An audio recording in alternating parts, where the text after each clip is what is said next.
Buenas tardes. Hoy es domingo 7 de septiembre de 2025. Estamos grabando el programa de hoy, pregonando ideas por la cultura del pueblo, creando poder popular. Semana 36 del año 2025 y programa 36. Hoy tenemos varios temas y vamos a ver cómo lo abordamos. El compañero Alberto Petit no podrá estar por compromisos familiares, pero tenemos muchos temas que abordar. Hombre, en virtud de esta cumbre de cooperación del Asia, la cumbre de Shanghái, que tiene muchos análisis, la verdad que transversales, además que debemos hacer desde nuestras latitudes y evidentemente en todas las latitudes del planeta.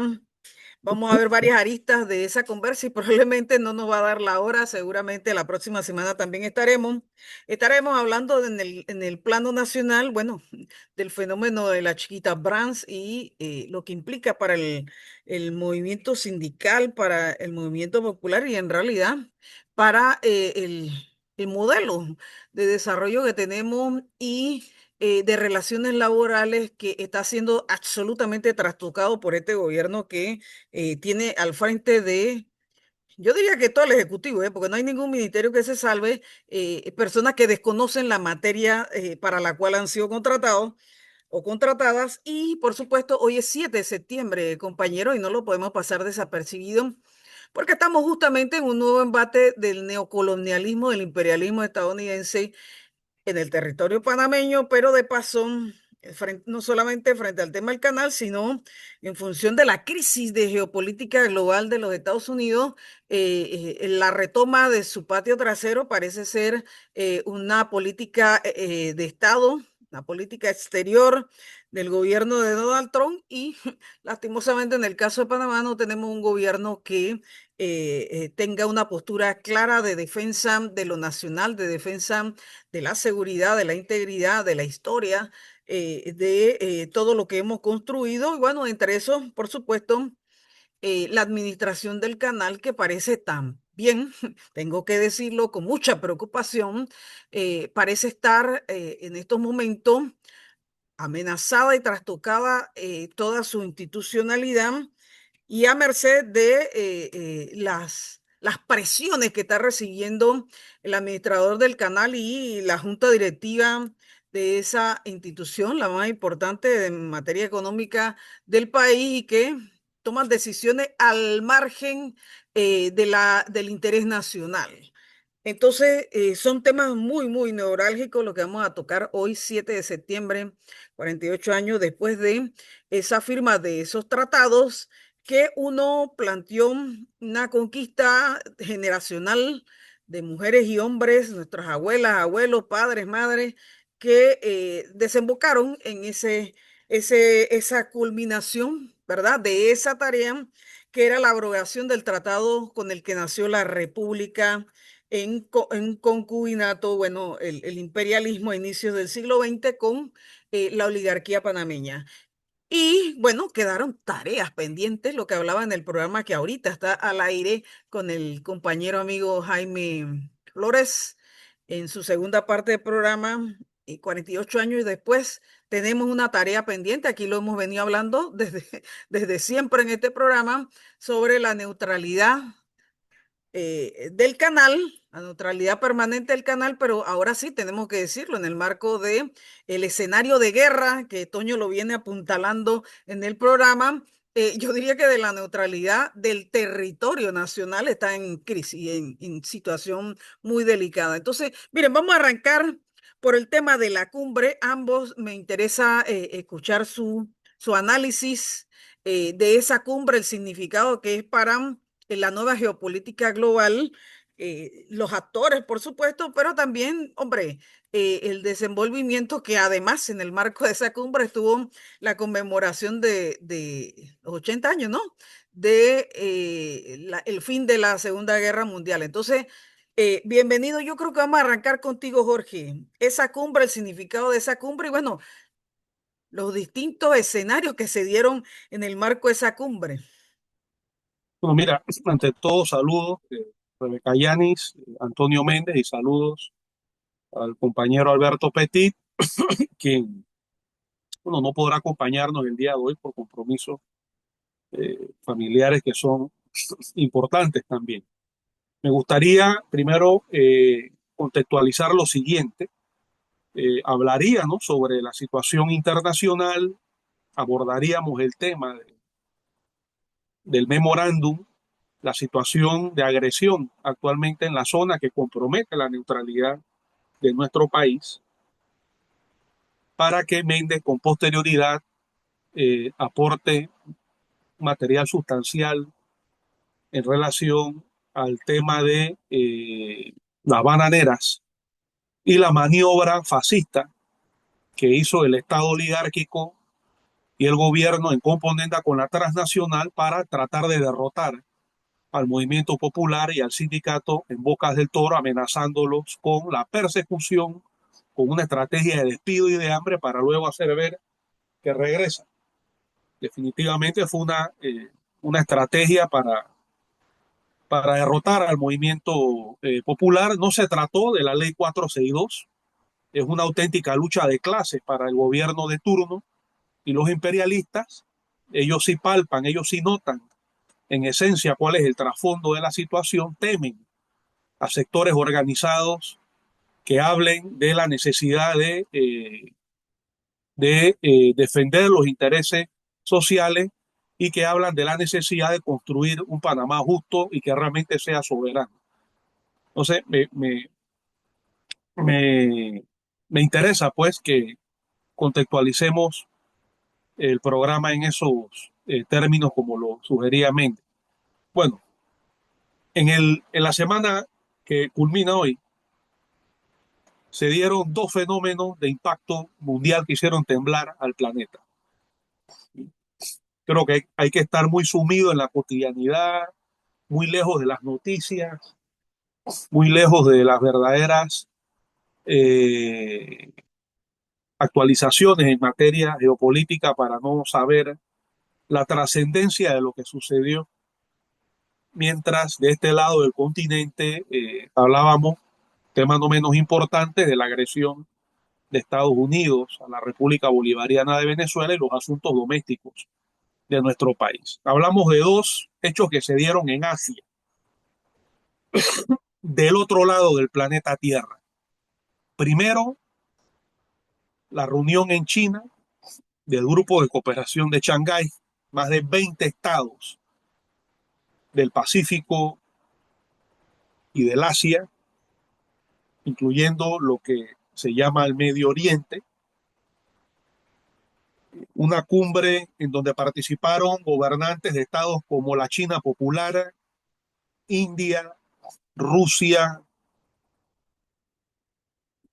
Malasia, Indonesia, Kirguistán, Kazajstán, Pakistán, estados que inclusive tienen contradicciones entre sí, pero que han sido convocados a participar en esta cumbre que se desarrolló en China para discutir sobre la necesidad de crear un comercio alterno al comercio hegemónico que imponen las potencias del Atlántico Norte, las potencias de la OTAN, Europa Occidental y Estados Unidos de Norteamérica. El despliegue de confianza mutua entre los dirigentes de esos estados, principalmente China, Rusia, India, esas postales, esas imágenes, esos videos de ese nivel de acercamiento y aproximación entre esos dirigentes, inclusive en algún momento agarrados de la mano, el presidente de Rusia con el presidente de India, cuando todos pensábamos que China e India están atrapados en conflictos eminentemente limítrofes. Bueno, todo eso demuestra que eh, hay que hacer una mirada muy diferente de la que tradicionalmente nos imponen las transnacionales de la desinformación de este lado del planeta. Nos hacen ver que Estados Unidos y que Europa son los únicos referentes de modernidad, de contemporaneidad industrial, tecnológica, que son los grandes polos del mundo. Sin embargo, esta cumbre de Shanghái demuestra que hay un mundo multipolar, hay una tendencia económica multilateral que está en crecimiento y que definitivamente demuestra que estas potencias que dominaron por la vía de la fuerza el, el comercio internacional y la vida política de los pueblos a través del colonialismo y el neocolonialismo en los últimos siglos, si no llegó a su fin, está llegando definitivamente a su fin ya. Y bueno, frente a eso vemos a este presidente bravucón de Estados Unidos de Norteamérica dando zarpazos por todos lados, amenazando con acciones de violencia, utilizando un discurso chabacano de agresión, de prepotencia y de arrogancia para tratar de taparnos, no solamente a los pueblos de este lado del hemisferio occidental, sino también frente al propio pueblo norteamericano, que no vean lo que está sucediendo del otro lado del Pacífico, en Asia. Culturas milenarias se están uniendo para dejar su impronta en el desarrollo del planeta en el siglo XXI. Eso es un acontecimiento de proporciones colosales. Y creo que los medios occidentales no lo pudieron definitivamente evitar. Hombre, que Días sí que lo después, intentaron, Jorge, pero imposible, imposible. sí, y en parte a eso responde el operativo de propaganda y de agresión psicológica de Estados Unidos frente a las costas de Venezuela, no solo para tratar de quedar bien con los latinos de los cubanos venezolanos de derecha de Miami frente a la oleada de expulsiones de esas comunidades por parte de la política migratoria de Trump, sino que también estas operaciones tratan de responder al declive estratégico de Estados Unidos y de sus potencias satélites de Europa Occidental en la geopolítica mundial del siglo XXI. Acabada esta cumbre de cooperación de Shanghái, la que forman parte más de 20 estados del planeta, incluyendo estas superpotencias globales, se realizó la majestuosa conmemoración del 80 aniversario del triunfo del pueblo chino en contra de la invasión japonesa y el importante aporte de esta nación a la victoria de los pueblos contra el nazifascismo europeo y asiático en la Segunda Guerra Mundial. Es importante que China, recuerde que Japón era aliado de Alemania en la guerra, porque de repente correcto, no tiene sentido para quien no sabe eso y que bueno, claro. yo algo por allá. Inclusive, hay que revisar nuestros conceptos sobre la historia. Pueden ser eurocéntricos también. También podemos Claro, por decir eso lo que digo. la Claro. Segunda Guerra Mundial de alguna manera empezó en 1937 con la invasión de Japón a China, A luego de la Manchuria, sí. invasión en 1932 a la región de Manchuria, en donde estableció el estado satélite pro-japonés del Manchukuo, en donde reinstaló a la Casa Imperial China Manchú, que había sido derrocada por la revolución encabezada por Sun Yat-sen en 1911 en la República de China, que instauró la República y derrocó miles de años de monarquía. O sea, importantes aportes de la nación china a la historia universal. Y este nuevo poder en China eh, está, está comprometido con la idea de superar completamente esa historia de desprecio de la primera mitad del siglo XX que practicaron las potencias occidentales en contra de la nación china, y también la invasión japonesa que se realizó en 1932 y en 1937. Bueno, a este desfile que fue majestuoso, una demostración de poder militar y nuclear que no se había visto antes en Asia, es importante aclararlo, participaron invitados de diferentes naciones del mundo.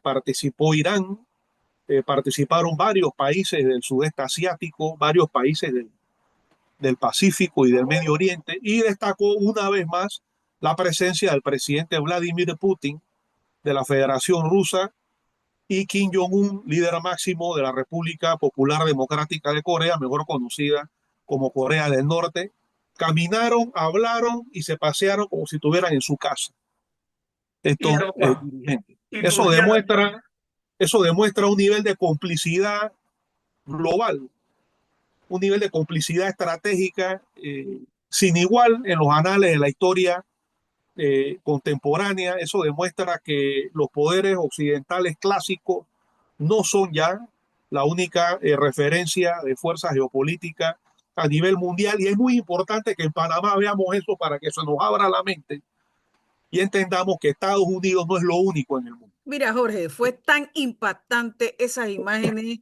sobre todo de estos tres mandatarios, Kim Jong-un, Vladimir Putin y Xi Jinping, que el propio presidente Donald Trump en sus redes sociales escribió, bueno, está bien que conmemoren los 80 años del fin de la Segunda Guerra, que ojalá esperemos que se acuerden de los aportes que hicimos nosotros, pero a renglón seguido, hermano, lo clave de la imagen, cómo lo impactó a él, bueno, y al mundo entero, que dice, bueno, y además sabemos que esos están conspirando contra Estados Unidos. Bueno, chifiado, chifiado. Nosotros, como se dice en buen panameño, chifiado. Tuvimos la oportunidad de hacer un artículo durante la semana. Trump quedó afuera. Temporalmente, coyunturalmente, Estados Unidos fue expulsado de Asia, fue aislada la tendencia pro-norteamericana dentro de Asia. Me parece que estos dos eventos combinados realizados en China son auténtica victoria histórica de la diplomacia y de la nación china en el siglo XXI, y son una venganza centenaria contra las invasiones que practicaron las potencias occidentales y Estados Unidos y Japón también contra las ciudades puertos en la costa china a comienzos del siglo XX, cuando masacraron a los nacionalistas chinos y le impusieron al pueblo chino a partir de la diplomacia de las cañoneras. Esa no fue una diplomacia solamente practicada por Estados Unidos. Estados Unidos lo que hizo fue copiar y llevar a su máximo nivel la agresión colonialista de las potencias de Europa occidental, cada una de las cuales estableció su propia presencia colonial en las costas chinas y que fueron expulsadas a lo largo del siglo XX por la Revolución Socialista triunfante en 1949 y más recientemente por el espectacular desarrollo económico, político y también tecnológico militar que posee actualmente la República Popular China, que la ha convertido en una referencia a nivel mundial. Eso deja, sin menoscabo de la importancia que representa para nosotros de este lado del planeta, las bravuconadas de Trump, efectivamente, como intentos desesperados, como zarpazos de un imperio que se sienta arrinconado en la historia y que está utilizando todos los recursos de chantaje, extorsión, amenaza, mafia geopolítica posible para tratar de mantener una posición de predominio a nivel mundial que está gravemente, seriamente cuestionada la hegemonía de Estados Unidos. Y repito, ¿por qué es importante para nosotros en Panamá, dadas las circunstancias que estamos viviendo? Porque nuestro país tiene que abrirse a todas las tendencias del mundo. Nuestro país no solamente puede avanzar en el siglo XXI y XXII mediante una relación de dependencia estructural y cultural de las élites con Estados Unidos de Norteamérica. Sí. Nuestro país, cuya población también crece, crecen sus necesidades, crecen sus expectativas y sus anhelos, necesitan abrirse a otros mercados. Por eso es que vemos ahora al presidente de la República tratando de Desesperado. llegar a acuerdos con Japón, con Brasil, porque el repliegue de las relaciones con la China popular definitivamente que tiene un impacto enorme No, y en las eso nos va a pasar perspectivas de una nuestro país. enorme factura, Jorge. Pero mira, antes de avanzar al plano, ¿cómo desde Panamá vislumbramos todo esto que está aconteciendo? Sí me gustaría, Toño, porque hay de las muchas cosas que sucedieron en ese encuentro de esa OCS, que yo creo que de aquí para adelante, Jorge, te lo No se puedo olvida esa casi que sigla. asegurar, esas tres siglas han quedado en el imaginario mundial. La Correcto. OCS, Organización para la Cooperación de Shanghái, que por cierto, es una organización que desde sus orígenes y todavía hoy siguen teniendo solo dos idiomas oficiales, el chino y el ruso. Y Toño, en ese sentido, ahí se dieron varias cosas.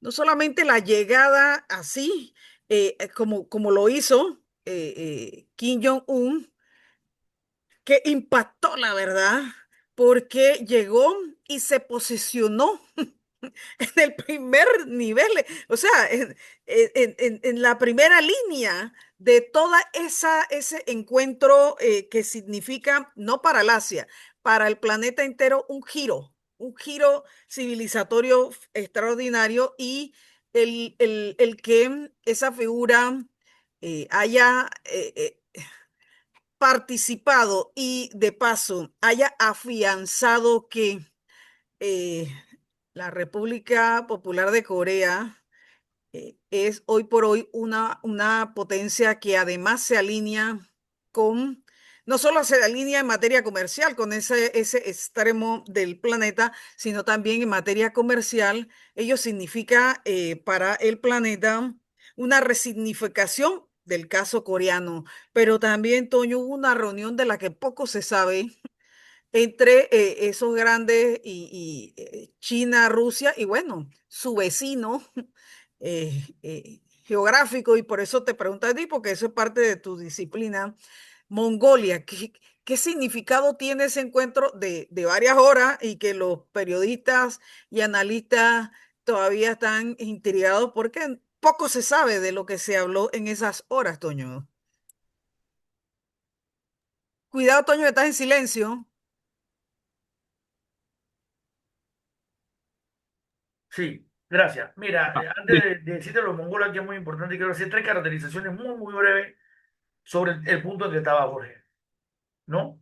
La primera caracterización es el impacto de la India, ya definiéndose, a pesar de ser China el país con que más contradicciones ha tenido por ese bloque asiático, que ya existía, pero que, bueno, ya todo el mundo sabe el significado de ese mercado, de esos esfuerzos.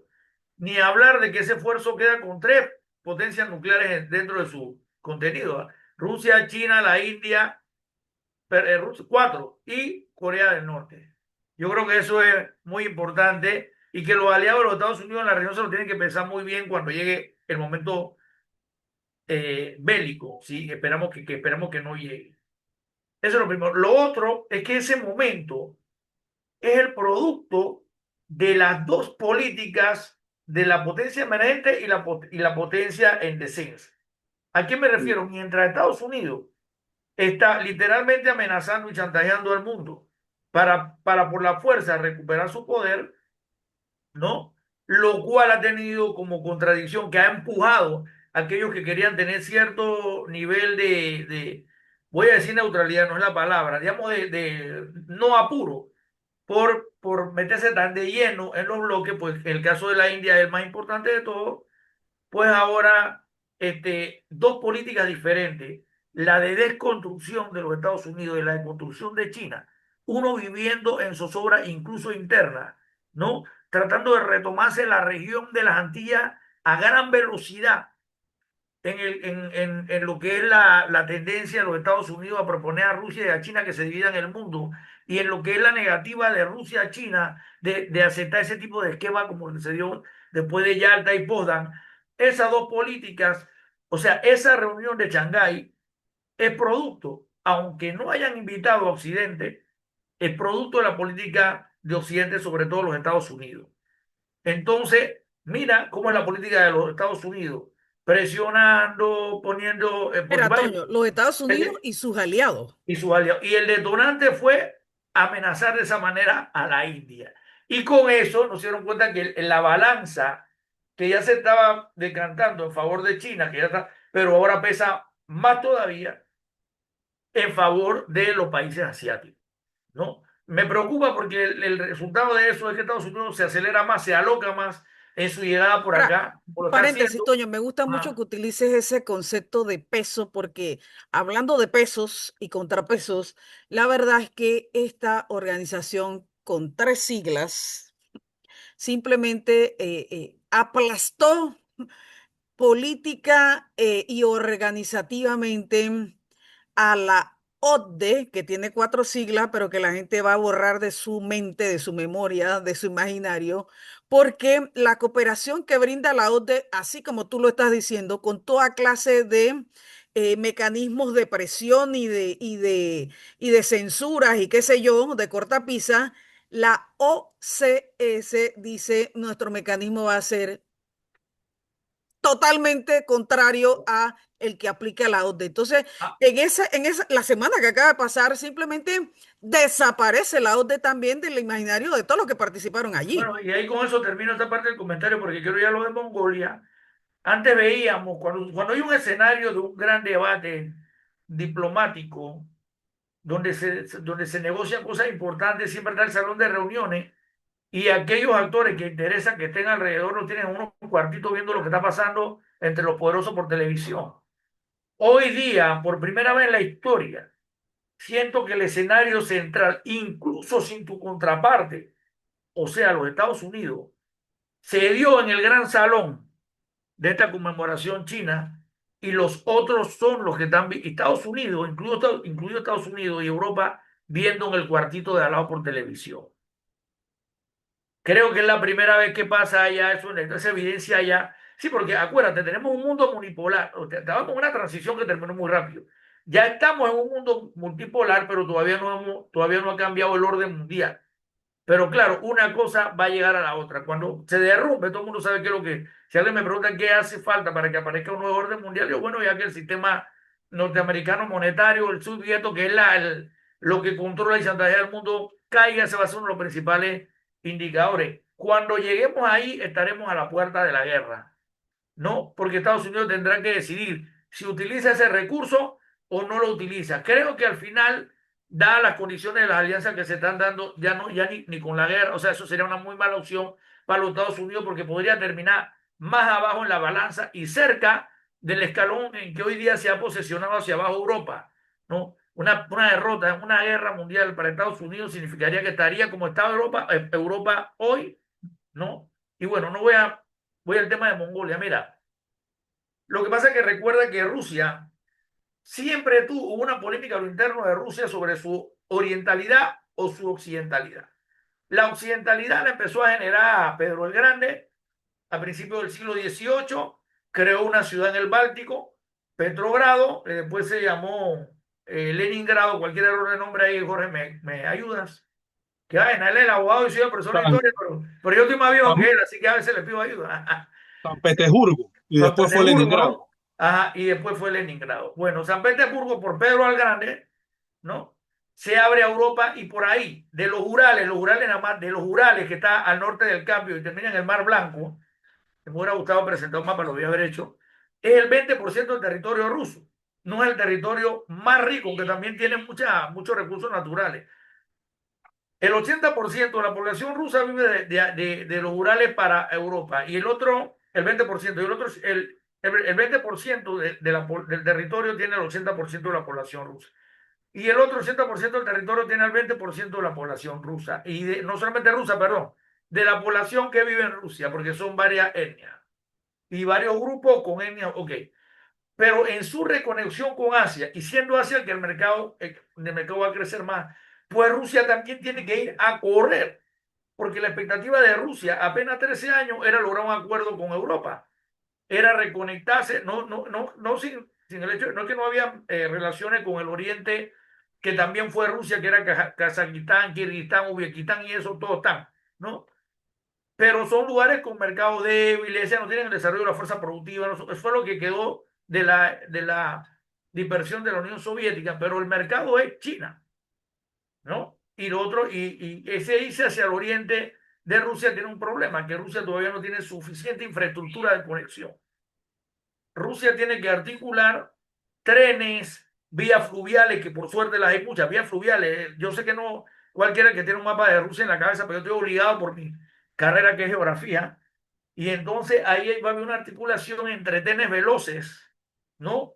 Vías fluviales y, y nuevas vías enormes terrestres para llegar a conectarse, a reconectarse mejor con China. Y la caída terrestre pasa por Mongolia. Mongolia es un país que, a pesar de que fue la potencia medieval de la Baja Edad Media, utilizando cronologías europeas, acuérdense que Mongolia era la región de Gengis Khan y él fue quien que llegó a invadir China, Europa, perdón, Asia se mongolizó, los grandes imperios todos tuvieron que vérsela con los mongoles y caer entre ellos.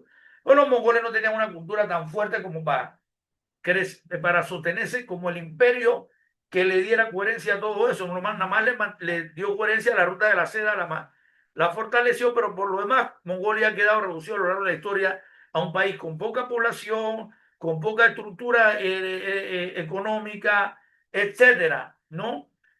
Y bueno, ahí ha habido muchas cosas en la historia de Mongolia, no la podemos contar, pero sí podemos decir que es el paso obligado entre las conexiones terrestres entre una Rusia que busca la orientalización con todo y que tiene que atravesar esos territorios agrestes que son Siberia y todo lo demás, pero Rusia va a empezar, tiene mucho por donde crecer, ¿no? Y sobre todo para mandar recursos naturales al desarrollo de China, ¿no? Y también ir fortaleciendo su ciudad. Es decir, Rusia tiene varios planes de desarrollo geopolítico que tienen que ver con ocupar esa región. O sea, mientras Estados Unidos tiene límite por su población, Rusia todavía en su conexión con Europa se puede fortalecer demográficamente, puede fortalecerse y ser parte del corredor que va desde el Báltico hasta el Mar Negro, y más ahora que va a tener una porción mayor ahí en el Mar Negro, obvio.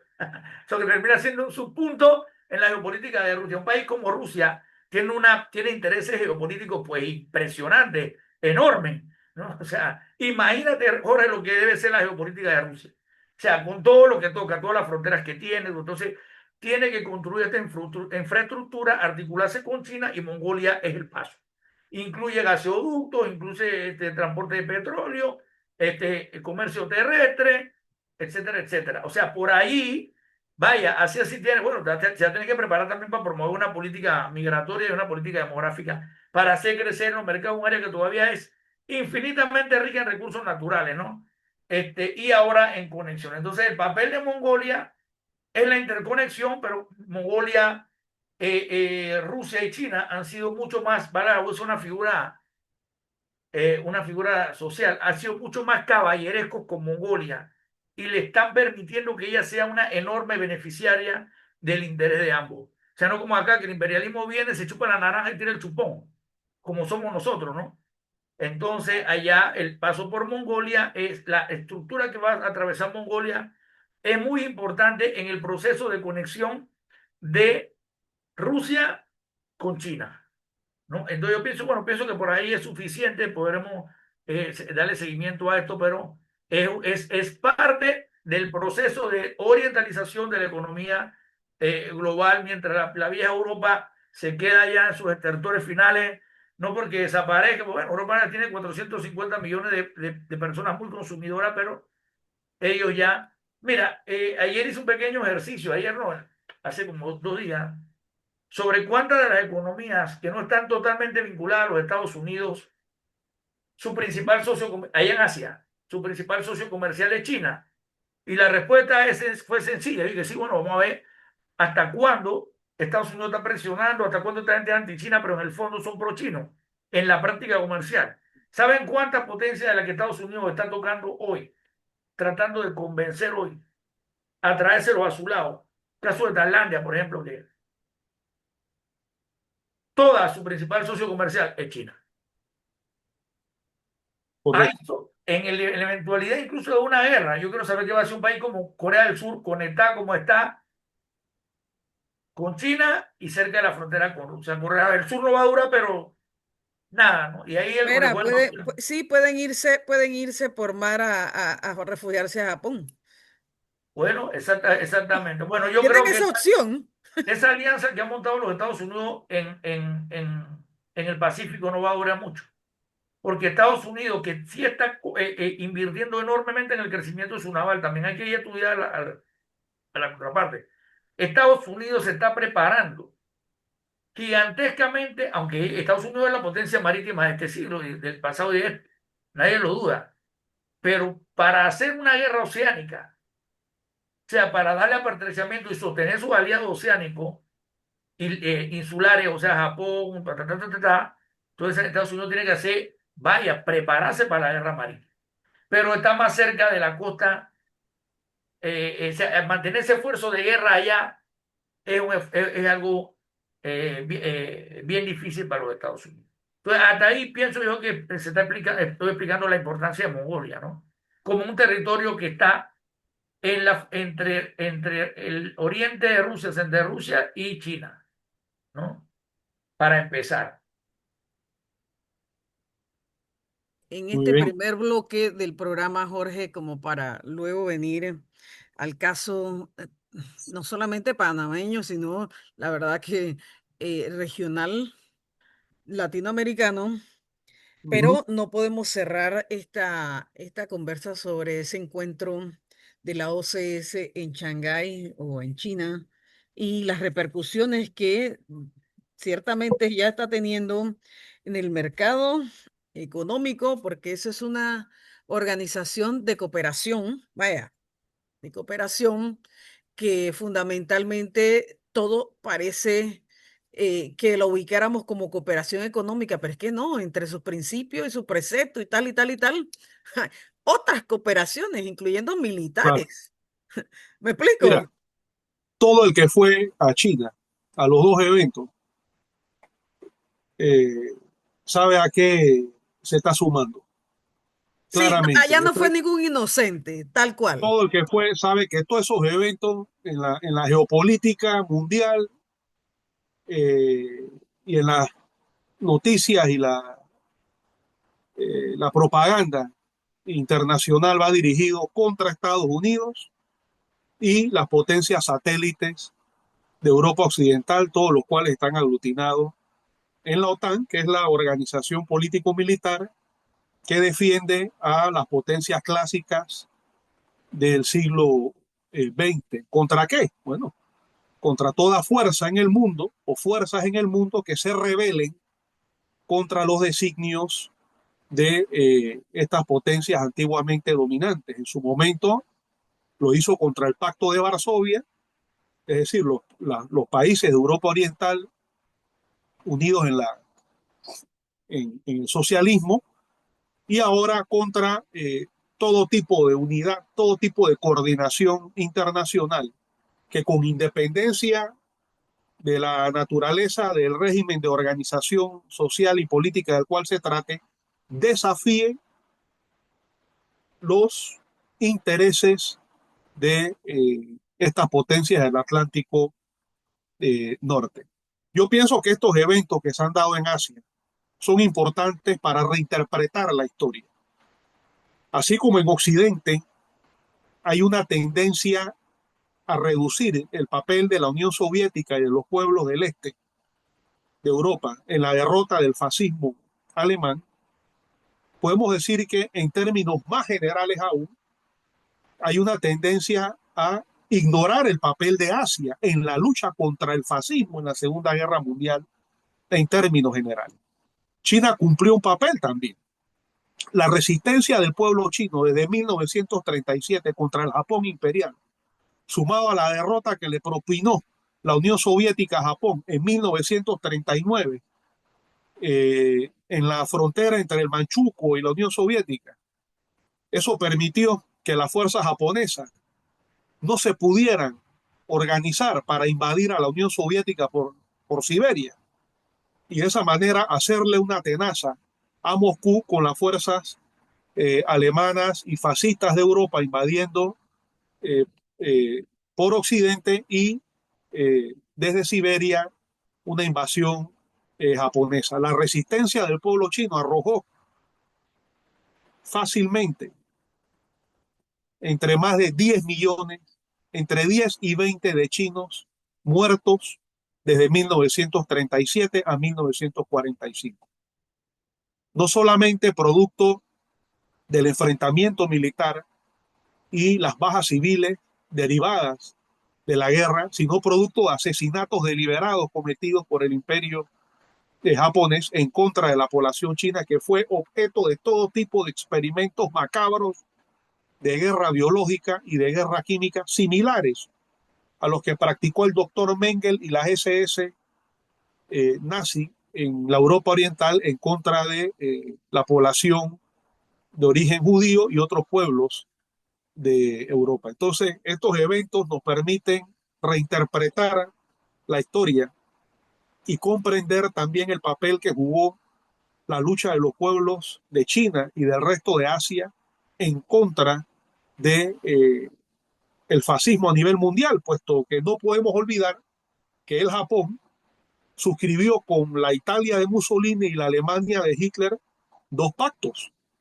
El pacto anticomintern, es decir, contra la internacional comunista, y luego la suscripción del pacto de acero eje Roma, Berlín, Tokio. Y precisamente la lucha del pueblo chino y la victoria de los soviéticos contra Japón en 1939 fueron los factores que objetivamente en el terreno de los acontecimientos impidió que las fuerzas japonesas tuvieran la capacidad militar de poder realizar un ataque relámpago contra la Unión Soviética desde Siberia, para no decir la retaguardia, porque decir que esa es la retaguardia expresa una concepción eurocéntrica de la historia y del planeta. Razón por la cual entonces Japón optó por resolver el problema del expansionismo nipón, del capitalismo japonés, por la vía de atacar a Estados Unidos y avanzar entonces hacia el Pacífico. Entonces es importante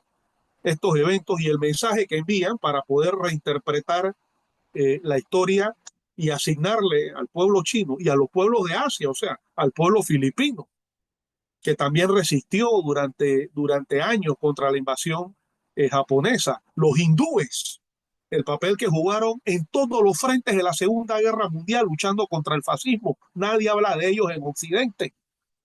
Todavía no eran independientes, pero de manera consciente los hindúes colaboraron en la lucha contra el Japón imperial y contra la Alemania nazi, Pero porque es hubo cierto que soldados tampoco hindúes, se conoce ese como episodio, no. esos Igual en aportes la no se Primera Guerra conocen. Mundial hubo soldados hindúes peleando Sí. en África contra el Afrika Korps y hasta en Europa, cuidado, el día de la invasión de Normandía. Entonces, esa es la importancia que tienen estos eventos también para la historia desde el punto de vista académico, tal Hubo cual más como la... soldados hindúes en la Segunda Guerra Mundial que soldados británicos.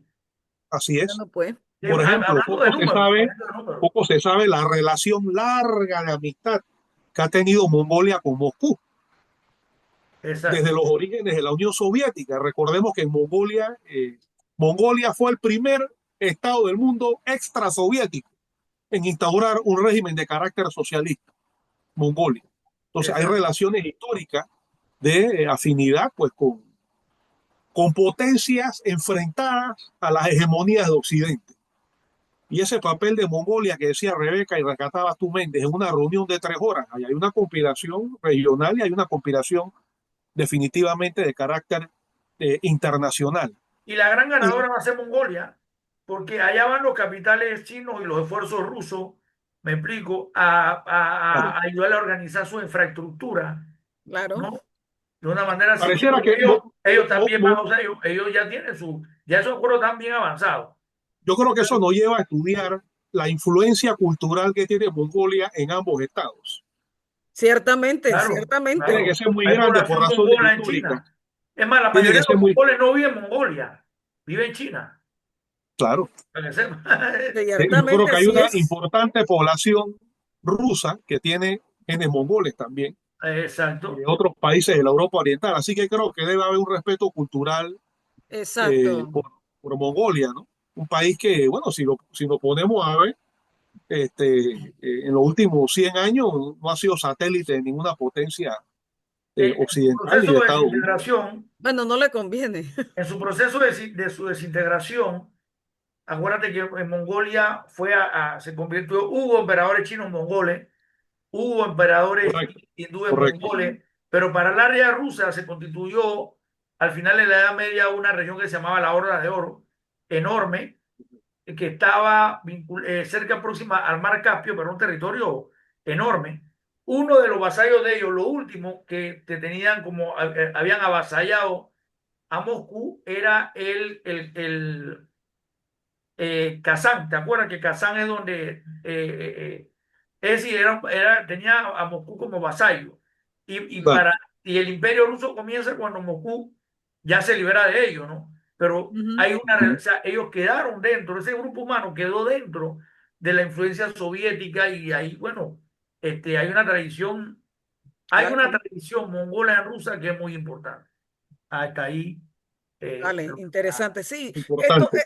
esto apenas comienza, compañeros, esta nueva fase de esos organismos que no nacieron ayer ni antes de ayer. Vienen en un proceso de consolidación y que en este momento, o sea, 2025, con la vuelta de Donald Trump a la Casa Blanca, simplemente las condiciones están dadas para que estos esfuerzos regionales y que además apuntan a la integración de otras partes del planeta, incluyendo a la América Latina. Bueno, el esfuerzo que se ha intentado con el BRICS, pero que ojo, y esto no lo podemos dejar sin tocar, y es que en esa reunión y no sé si está propiamente en la declaración final, la verdad que no quiero equivocarme, no sé si está en la declaración final, pero sí en la información que salió en esos 2 días de reuniones y de la propia conferencia, se conversó, no solamente lo dijo Putin, porque sí escuché la participación de Putin, sino que también lo dijo Xi Jinping en una de sus intervenciones que si los Brits no estarían preparados para asumir las tareas que estos tiempos exigen, pues ese organismo lo haría. O sea, así, yo no sé si está en la declaración final, pero ambos advirtieron eso y entonces eso habla de una madurez política, de la geopolítica, pues. Me preocupa por lo que a Brasil toque ese comentario. ¿Te Correcto. preocupa, perdón? Pensé lo mismo inmediatamente. Me preocupa, sí, ya que me lo habían señalado y yo quedé A mí, preocupado por... yo quedé preocupada. Yo no sé si está en la declaración final, espero que no. No, Pero no, Es no, por no, no. algunos titubeos del amigo Lula. Claro, puede ser el tema, ¿no? Y entonces que Estados Unidos viene a por México, a por Venezuela de primerito, ya lo estamos viendo, ¿no? Obvio.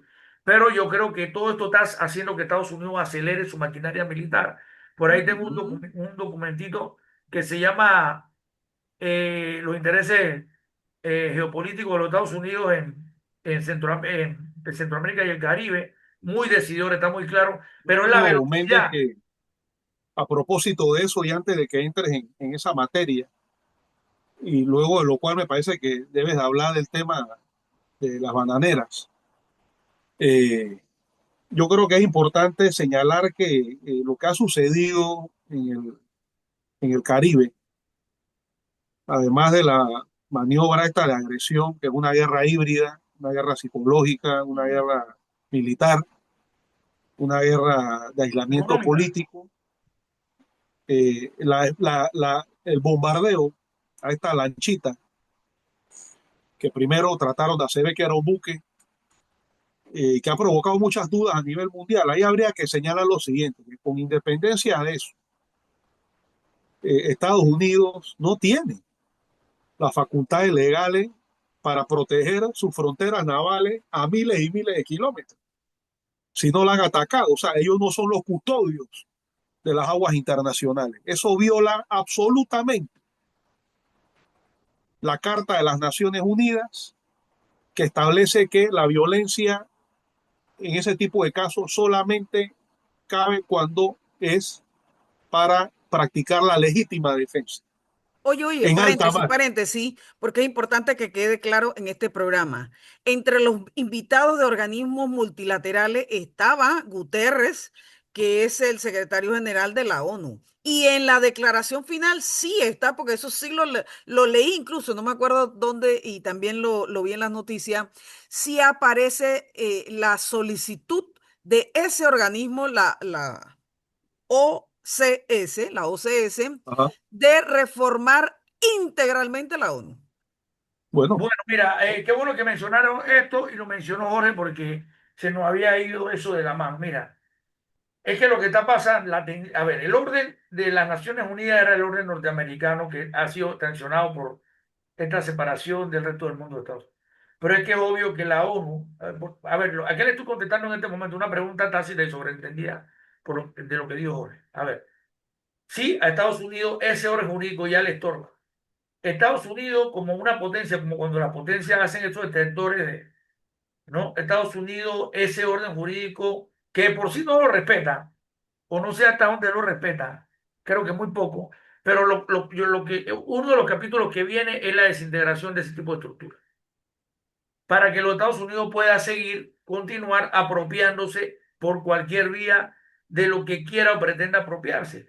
Porque de esta perspectiva tú puedes hacer una lista de temas. A ver, Estados Unidos tiene que ver, primero, buscar todos sus aliados en la región. Ha hecho bastante, ha pasado buenas cosas que, no para nosotros, para él, varios gobiernos han caído, ha entrado gente que son afines a ellos, no podemos negarlo en la región, pero a ver, ¿cuáles son las tareas de él? Ya Estados Unidos se ha mantenido dentro de Colombia, eso hay que apuntarlo. Las fuerzas de Estados Unidos todavía están en Colombia, con las limitaciones que le haya puesto Petro, pero está. Ha hecho un pacto militar ha presionado tremendamente a Centroamérica y el Caribe con la vaina de oye, disculpen el término, la vaina, con el tema de las sanciones fiscales, aduaneras, ¿no? De los impuestos y todo esto. A Centroamérica no fue como otros países que resistieron. Centroamérica sí pactó por la presión de los norteamericanos, porque todavía buena parte de sus capitales y sus negocios están en Estados Unidos, o sea, es más vulnerable, porque aunque China ha llegado y China se ha posicionado como segundo en casi todos los países de la región, la diferencia entre la inversión que los Estados Unidos tienen y la que tiene China en la región todavía es mucha. O sea, porque la inversión extranjera directa se ha posesionado en Centroamérica de hace años. O sea que cada año los chinos están avanzando en lo que invierten por año, pero el acumulado histórico de los Estados Unidos está muy lejos todavía del de China. Entonces Centroamérica ha cedido poco y por eso están los acuerdos militares en que lo han metido a varios de ellos, no a todos, o sea, obvio, ¿no? Sabemos quiénes no están en esa correlación. Pero lo que quiero decir es que Estados Unidos viene como sea. Aquí es donde más fácil es hacerlo. Pero ese orden que pueda tener las Naciones Unidas y todo lo, es uno de los que está por saltar. Es más, vamos a hacer una historia corta, me prometo para el próximo programa, para ver de qué manera la ONU ya está cada vez más en una esquina en la que ya vale cada día menos. Y qué bueno, porque este señalamiento de las Naciones de que hace este secretario general es precisamente por lo siguiente: si ha de sobrevivir la ONU, no puede seguir siendo con la cabeza y por los intereses de los Estados Unidos. Será el resto del mundo que se articula con los Estados Unidos. Pero Estados Unidos, esa ONU la va a desconocer, ¿no? Ahora, si esa ONU se desintegra por X o Y razón, ya sea porque es tanto voluntad de los Estados Unidos como su aliado europeo, como su aliado asiático, ¿no? Que no exista, entonces ya después que se dé un escenario bélico o un knockout comercial, no sé cómo va a ser, entonces se reorganizaría una estructura global con poder jurídico, es decir, con capacidad coercitiva, efectiva y moral, ¿no?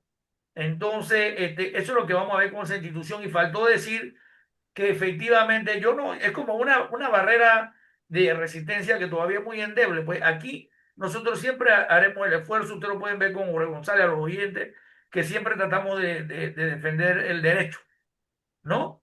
Y lo seguiremos haciendo, pero los que estamos aquí somos políticos y sabemos que el derecho en este tipo de escenario es una de las principales víctimas. ¿Sí o no, González, no? Y por supuesto, Entonces, mira, esto que hicieron con esta lancha, este bombardeo criminal, constituye una ejecución extrajudicial masiva en aguas internacionales. El así es. derecho internacional público repudia ese tipo de accionar, razón por la cual y algunos organismos como Amnistía Internacional y otros se han pronunciado exigiendo el respeto de la vida humana en aguas internacionales. O sea, no son aguas territoriales de Estados Unidos al frente de Venezuela, eso está lejos. Ellos ni sabían por dónde iba esa lancha. No practicaron protocolos para abordar la nave, y el hecho, inclusive en el supuesto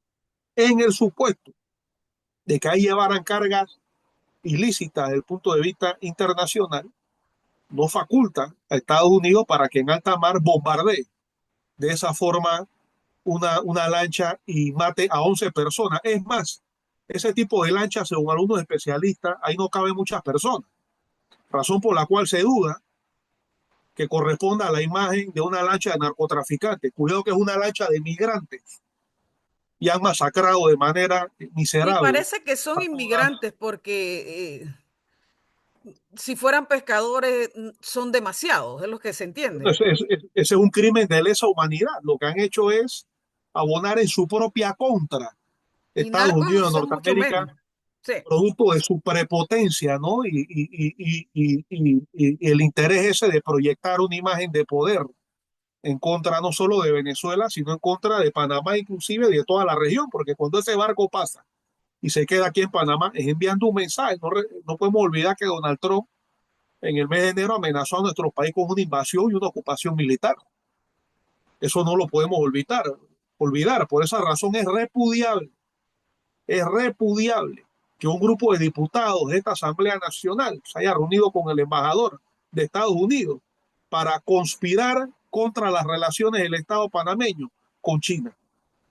Eso, eso va en contra del interés nacional y de la soberanía panameña. Esas no son las funciones que le corresponden al embajador de Estados Unidos de Norteamérica en Panamá, convertido en una especie de procónsul plenipotenciario para discutir nuestras relaciones internacionales. Eso hay que repudiarlo todos los patriotas, los profesionales especialistas en el derecho internacional público, los profesionales en las relaciones internacionales, las instituciones académicas que se consideren prestigiosas en este país tienen que pronunciarse de manera contundente en defensa de la soberanía nacional y en rechazo a las intervenciones colonialistas y neocolonialistas de Estados Unidos de Norteamérica, Rebeca y Mel. Definitivamente que, bueno, estamos con un gobierno que no responde, hombre, ni al derecho internacional, ni al derecho interno panameño y las garantías fundamentales de sus ciudadanos y, por supuesto, de la defensa integral del territorio nacional y de todo lo que eh, nos ha costado tantas generaciones la soberanía y la autodeterminación de nuestro país. Y bueno, además con un desprecio soberano que tienen realmente a la pertenencia ni a la región centroamericana, ni tampoco a la región latinoamericana. Estamos en graves problemas con este gobierno porque desdicen lo que veníamos construyendo desde hace varias décadas, indistintamente de los gobiernos que han transcurrido antes, durante la dictadura y después de la dictadura. Yo creo que el pueblo panameño siempre ha demostrado una profunda hermandad y solidaridad con los pueblos latinoamericanos y ahora lo que dices tú, Jorge, lo que nos toca es levantar la voz desde los espacios en los que nos encontramos, los intelectuales, los académicos, el movimiento social de repudio total a ese acto pero vil y perverso de los Estados Unidos, que no sé qué es lo que pretenden con ese ataque a una embarcación que Bueno, tal vez no con sepamos, civiles. tal vez no sepamos exactamente lo que pretenden, pero algo pretenden.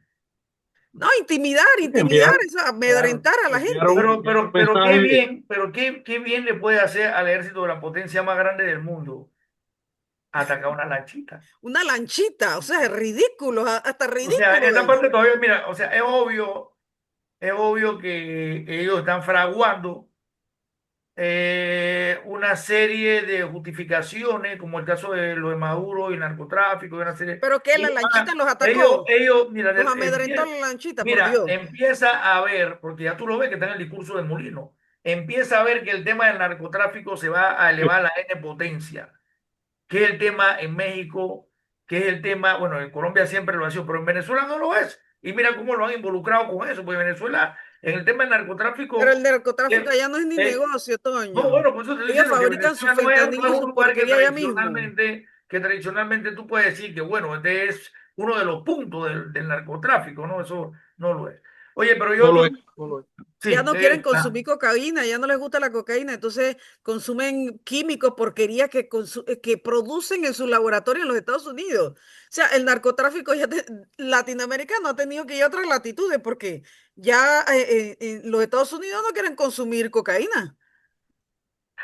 bueno, Rebeca, estoy muy interesado en Sí, pero comentar. vamos, Toño, porque es importante que en estos últimos minutos, estos últimos 15 minutos, atendamos el tema, Toño, de la bananera y lo que se está articulando, todas las ilegalidades que se están articulando frente a esa actividad, esa rama de actividad económica de esa región que es tan importante, pero que no responde, Toño, a las instituciones sociales de trabajadores que aquí se ha venido forjando por décadas.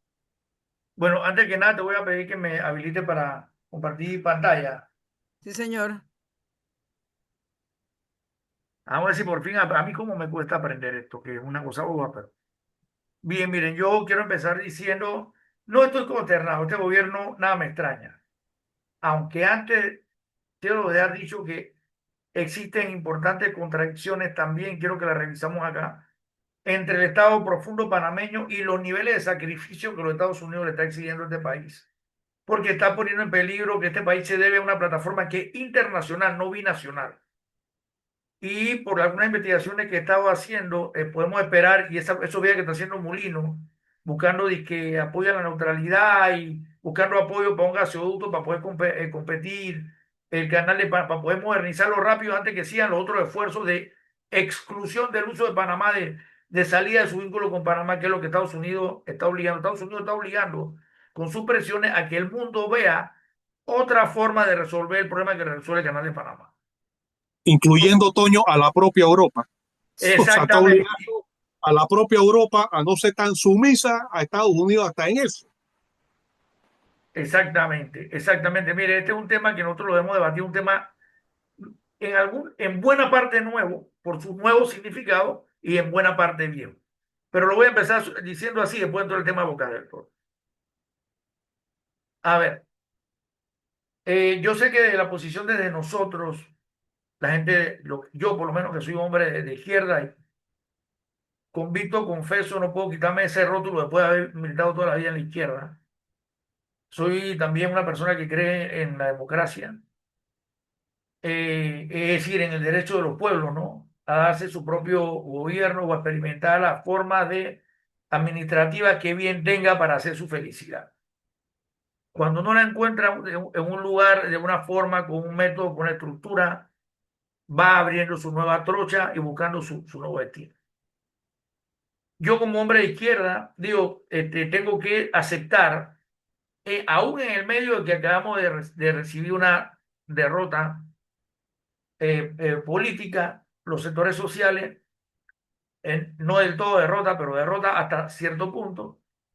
Tengo que decir, a diferencia de de lo que solemos decir nosotros y lo que dicen los nacionalistas, que este gobierno, tengo que decir que este gobierno, y no este gobierno, el Estado profundo de Panamá, tiene en este momento importantísima diferencia con los Estados Unidos, que no se atreve a afrontar y que lo que no tiene más remedio que bajar la cerviz, ¿no? Y haber asumido total y absolutamente la imposición de los Estados Unidos, que una parte de esta élite sí acepta con placer, tal vez el presidente y algún grupo que yo creo que sí lo acepta con placer, pero creo que hay en este momento importantes problemas entre la manera como Estados Unidos quiere recuperar Panamá y la región y el estado profundo de Panamá.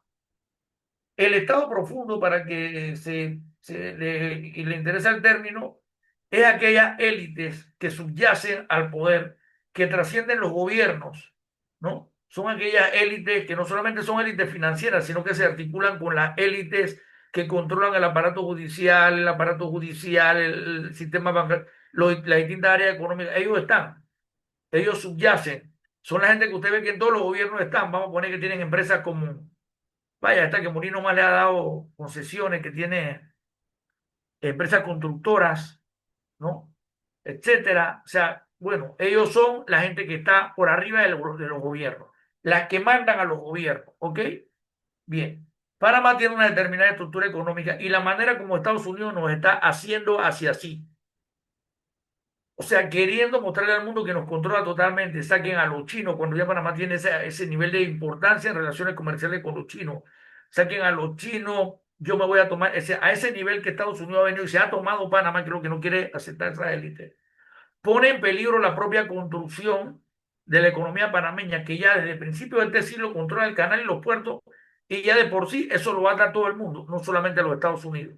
Porque si dices que el 40% de los tránsitos del canal, del comercio de los Estados Unidos pasa por el canal, el otro por 60% va para otra parte. Eso hace que Panamá sea un punto en el mundo que su proyección es mundial.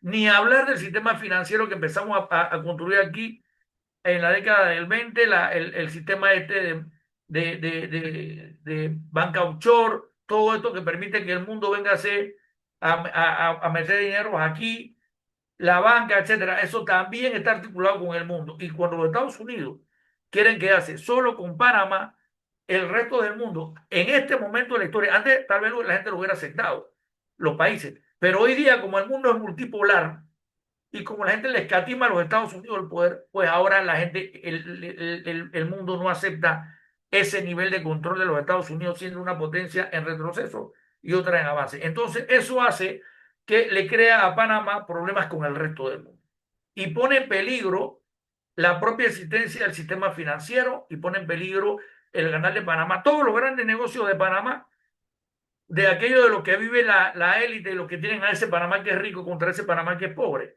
todo eso está en peligro en este momento. Quiero dejar eso dicho ahí. Eso va a tener su explicación en documentos que se están haciendo, etcétera. Ya Rebeca ha visto cómo se está trabajando en eso y quiero dejarlo dicho porque usualmente lo que nosotros decimos es este gobierno vende patria, que sí lo es, pero vamos a decir que cobarde, vamos a llamarle cobarde, ¿no? Etcétera, etcétera, no ha hecho nada de lo que tiene que hacer para... Y por eso es que ustedes ven que está ahora, ¿por qué está yendo Molino a suscribir gente a la neutralidad del canal? ¿Por qué está yendo a pedir capitales para cierta infraestructura que supuestamente las nuevas relaciones con los Estados Unidos podían suministrar los recursos? ¿No? Bueno, hay muchas cosas que están pasando que nos muestran que esas contradicciones existen. Pero las élites no les queda más remedio que durante un buen periodo de tiempo, a menos que sea totalmente derrotada y Estados Unidos nos absorba, a la élite no le queda más remedio que decir sí.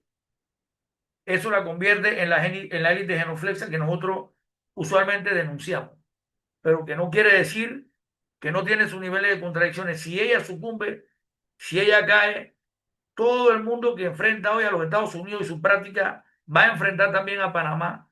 Y ahí veremos cómo lo que hemos levantado durante tanto tiempo, primero el canal y los puertos que nos tuvimos que recuperar, y después todo el sistema de articulación financiera, todo eso va a caer delante de nosotros. No sería la primera vez, eso sería el equivalente histórico a lo que pasó en 1800, en 1700, creo que fue 41, cuando se cierra la ruta de Panamá por la piratería y precisamente por la veniencia de otras potencias que cuestionaban el poder de España en el mar y se cerró la ruta. Bueno, nosotros estamos, dado el ejercicio de los Estados Unidos contra nosotros, dado esas obligaciones que nos impone, va a conseguir que el mundo nos dé la espalda, con lo que va a quedar clausurada nuestra plataforma de servicios internacionales Por y el eso, canal de Panamá y los puertos. por eso, Entonces, Méndez, por ajá, eso, Méndez, me parece que es importante lo que has dicho. Para el propio transitismo, inclusive, que ya es un modelo en crisis, precisamente por lo que voy a decir. Eh, Esta relación unilateral y de imposición con Estados Unidos es un peligro. Pues tú decías que es un problema con nuevas características, pero que es viejo. Y efectivamente, recordemos que el canal se impone en Panamá sobre la base de ventajas no solamente de carácter geográfico que presenta el istmo, sino las ventajas que ofrecieron las condiciones políticas del istmo de Panamá a comienzos del siglo XX y que Estados Unidos aprovechó en el marco de la guerra de los 1000 días y la crisis de cohesión interna que tenía el Estado Que ciertamente, colombiano. Jorge y Toño, tenemos que decirlo. es un factor fundamental, clave para la consolidación de la hegemonía de la economía estadounidense fue el canal Entonces, de Panamá. hay Y ahí otras hay una rutas, frase en los dos escenarios, Jorge, hay una frase en los dos escenarios que opera. I talk Panama. así es. Lo hizo ah, Hay otras rutas que de están allá en y de ahora. perspectiva y están en desarrollo, no solamente en la misma Colombia, a través de la propuesta de un canal multimodal geográfico, claro, mucho más extenso que el panameño, México. pero a la luz de lo que dice Méndez, México, por ejemplo, inclusive hay una propuesta que incluye a Bolivia, una cuestión casi que continental, subcontinental.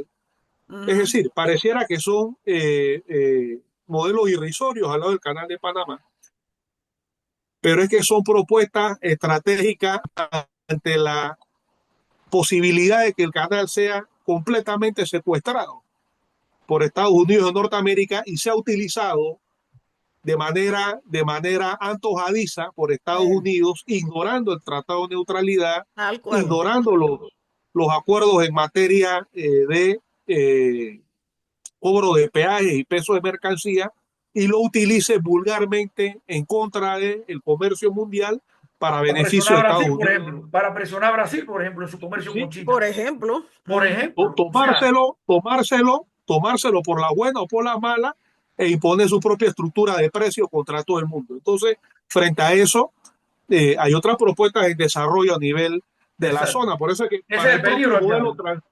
Por eso que para el propio modelo transitista, que ya de por sí debemos de diversificar, es un Ujú. peligro esta relación de Total. imposición y de fuerza con Por Estados Unidos eso de es que Norteamérica. Mulino está buscando para construir un gasoducto para pasar rápidamente el petróleo por aquí, nuevamente el gas por Panamá, porque sabe que, es que el canal, la relación de intermediación de Panamá comercial tiene que estarse modernizando cada cierto tiempo. Me explico, ya le hicimos la ampliación al canal, pero no es suficiente. Estamos en otro momento nuevamente de aceleración marítima. Vaya, se está pasando, ya, ya, bueno, ya lo sabemos, Entonces, frente a lo hacia que la dice conexión. Toño, de que son élites culturalmente inhabilitadas para decirle no a Estados Unidos de Norteamérica, De frente, por lo menos de frente. pero, pero consciente de esas contradicciones, como sucedió en el siglo XX, el Así papel es. esencial, fundamental de rechazo al colonialismo, porque no quieren hacer pasar el neocolonialismo al colonialismo de nuevo, es el pueblo panameño. Sí, sí, Son sí, las sí, fuerzas sí. Mira lo que populares pasó con el panameñas. CMA. Estados Unidos vino aquí a poner una situación, intentó mantener un control sobre nosotros manteniendo esas bases. La élite le pelaba los dientes por arriba, permitió que nosotros hiciéramos las luchas sociales, no sé qué, pero al final recuperaron su... O sea, ellos tienen sus intereses, porque tú no le puedes aceptar a alguien al cual le eres vasallo, precisamente para que te beneficie. Tú no puedes entonces asumir un papel de vasallaje en el que tú no te beneficias, que es lo que le está pidiendo. O sea, es que Estados Unidos le está pidiendo el sacrificio a Panamá. Le está poniendo, vamos a poner que la figura fuera japonesa, le está poniendo el cuchillo para que se haga el harakiri. Y los tipos tampoco van a llegar a esos niveles. Lo que pasa, y voy a Estas explicar, élites, por más ilustradas que estén, no van a desarrollar políticamente una lucha vehemente si no son empujadas y presionadas por el pueblo panameño Así es, en Jorge. las No calles, tienen la defendiendo su posibilidad, soberanía. no tienen la capacidad, Y Toño. para, pero además y digo para algo. eso, Toño, Ah, para evitar eso, es que han impuesto un régimen de represión y de persecución claro. contra nuestro pueblo, Así y es. eso hace importante reagruparnos. Está pendiente la realización del tercer Congreso de la Soberanía Panameña. Hablábamos de eso hace unas semanas. Viene Sí, hay que el hacerlo. 200 Eso es una tarea. aniversario del Congreso Anfictiónico, un Congreso Anfictiónico ridículo que pretende hacer la Cancillería panameña, convocando a los gobiernos pro-yanqui de la zona. Nos va a corresponder a nosotros hacer el Ahora, Congreso y ese congreso, Anfictiónico y hay que decirlo, hombre, con la bolivariano legítimo. responsabilidad, nosotros a 200 años después, realmente los pueblos de la América, de la Via Yala, estamos, pero, hombre, obviamente, mucho más claro en nuestro rol que tenemos frente al imperialismo y será un congreso anfictiónico a 200 años con mucha mayor claridad y de seguro vamos a encontrar afinidad de un proyecto común, porque las condiciones están dadas, compañeros y compañeras. Pero yo quiero Yo, decir con la cuál es el responsabilidad que me peso. caracteriza. quiero decir cuál es el peso y el contrapeso para que no se piense que hay algún Toño, tipo un de... minuto más porque nos tenemos que ir. Bueno, mira, quiero decir algo para que no se piense que hay alguna confusión y que nosotros ahora queremos darle algún tipo de sostén, apoyo, justificación a la élite. El comercio es lo que manda. Hay alguna gente aquí que tiene la visión del futuro de articularse a lo nuevo que se está articulando. Y hay otra gente que todavía está fuertemente vinculada. Vaya, el hombre más poderoso del país. Todavía sus aviones vuelan en los cielos norteamericanos. El día que los chinos le digan, venía, vuela acá, yo te da línea aérea, a lo mejor ahí cambian las cosas. Pero lo importante es el nivel comercial que tiene alguna gente, los vínculos que tiene económico con otros. O sea, tú por lo menos del señor Mota, jamás podrás esperar una posición, con todo y que él también tiene negocio con los chinos, pero el peso de sus intereses, a él lo llaman directamente, bueno, no sé, me podrá poner una demanda por lo que digo, y hay un grupo de personas que van a pensarlo mucho más que otras con respecto a dónde va a estar su fidelidad, su vasallaje, su sumisión con respecto a los Estados Unidos y hasta dónde, o si conspiran contra eso por debajo, o si conspiran contra eso de frente. Gente como el grupo de Varela, por ejemplo, que hizo el acuerdo con los chinos, que tiene Varela además negocios en China, bueno, su posición será otra. Nosotros, yo creo que esa cosa tenemos que mirarla muy bien para definir cosas. Rebeca, antes de terminar el programa, quiero decir algo muy breve. Corre.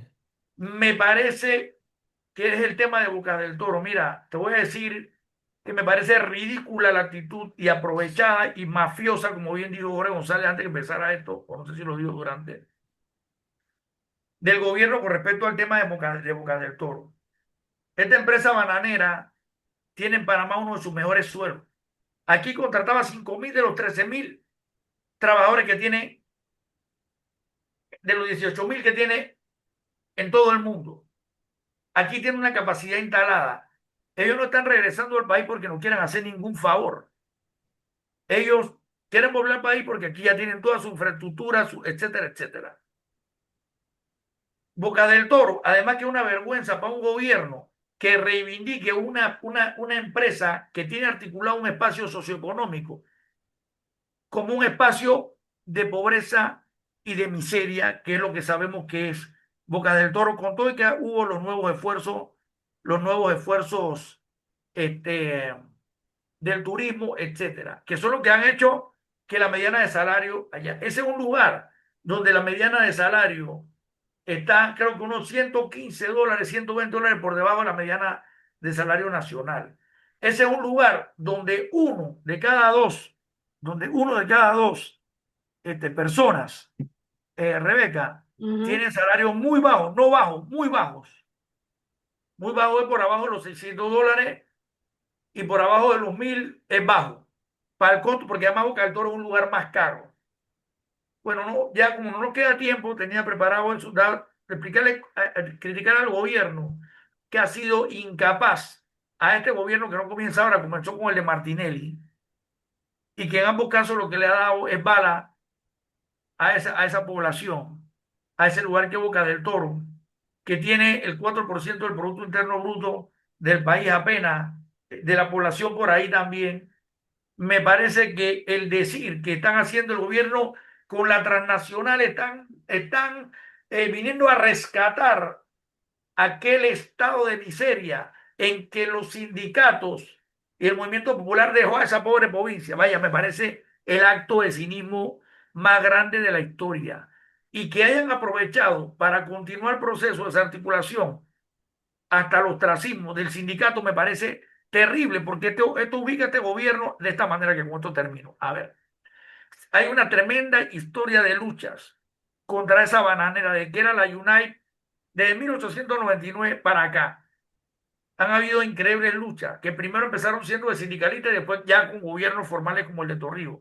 La lucha fiscal del banano y todo. Y hasta el año, este siglo, ha habido lucha por la falta de prestaciones y las condiciones en que esa empresa lidia con los trabajadores.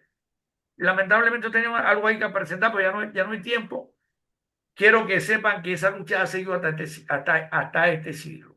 para que esa empresa sea una empresa humana, para que esa empresa respete esos derechos humanos, legislaciones laborales, etc. Que el presidente de la República rescate esas relaciones laborales que pagan salario de miseria, ¿no? Sin que la élite de este país hayan podido reorganizar esa frontera de nuestro país, de un país rico. Es una Oye, ni vergüenza. tiene el interés, ni tiene la capacidad este gobierno para una cosa como esa. Entonces, que él venga a decir Nos vamos, Toño, porque que tengo el poner la tiempo bananera justo. en mano, que poner esa provincia en manos de la bananera de Nueva, es la gran cosa. Yo creo que evidencia con prístina claridad la mediocridad, me Sí, la explico, Eso incapacidad estaba, total. la mediocridad eso de estaba el cerebro del presidente de planificado, la Sí, República. estaba eso estaba planificado, Toño. planificado y el día que se descubran documentos, Sí, sí, sí, conversaciones, sí, sí. etcétera, eso va a demostrar que estos señores traicionaron al país, traicionaron la Constitución y que deben de ir expresos por traición a la patria. Para eso deben ir. Exactamente. Mira, lo que Porque eso quieren se lo hacer, Una vienen maniobra para cocinando derrotar la huelga a desde que costa de llegaron someter al al país poder. al despido.